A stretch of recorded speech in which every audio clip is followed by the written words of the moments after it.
लसो फ्याफुलजी नमस्ते जोचोलोपा सम्पूर्ण मेरा दर्शक मित्रहरूमा स्वागत तथा न्यानो अभिवादनका साथै नमस्कार टक्राउँछु। आज मिति 2082 फागुनको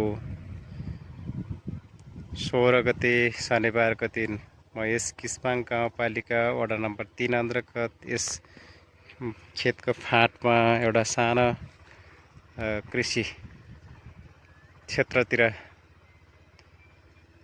आउने क्रममा देखिएको दृश्यलाई मैले कैद गरी यस मेरो पेजमा वा च्यानलमा राख्ने जमर्को गरेको छु। हजुरहरूले यस भिडियोलाई हेरेर टाइप गरिदिनु होला, लाइक कमेन्ट पनि गर्न नभुल्नुहोला।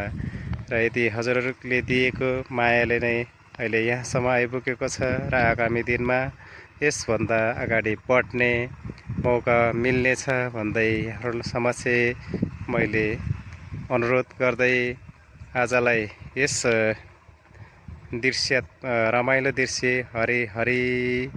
हरियो हरियाली मनमोहक दृश्यलाई कैद गरेर हजुरहरू समक्ष राखेको दृश्यलाई यदि हजुरहरूले पनि आगामी दिनमा यस्तै गरी नयाँ कुराहरूलाई जोड्दै जाने जमर्को पनि गर्न सक्नुहुनेछ। म पनि यसरी जोड्दै जानेछौँ र यस खेतमा रहेको कुरालाई हामीले कृषि क्षेत्रलाई अझ उजागर गर्नको लागि खेती किसान गर्नुहुने सबैलाई अझ मौका र उत्प्रेरित होस्, उत्साह जागोस् भन्ने उद्देश्यले हामीले विभिन्न खालका उत्प्रेरित कुराहरूलाई प्रोत्साहन गर्दै लैजानु अति आवश्यक हुन्छ।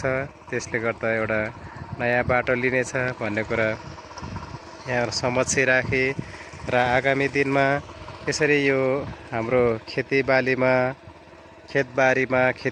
लगाउँदाखेरि एउटा खेतको दृश्यलाई पनि रमाइलो हुनुको साथै हाम्रा किसान दाजुभाइ तथा दिदीबहिनीहरूलाई अझ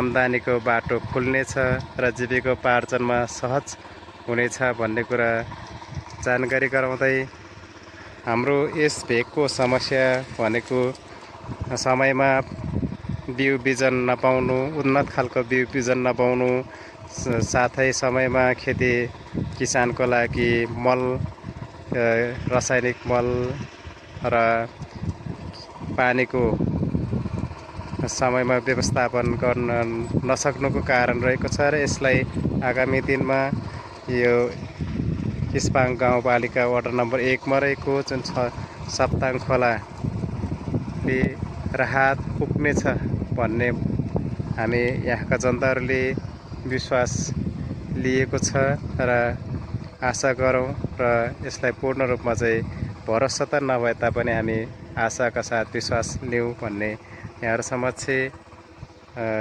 जानकारी गराउँदै अहिलेलाई हामी यस सानो दृश्यबाट छुट्टिन्छु। हस्त धन्यवाद। आगामी दिनमा जोड्दै जाउँला। नमस्ते।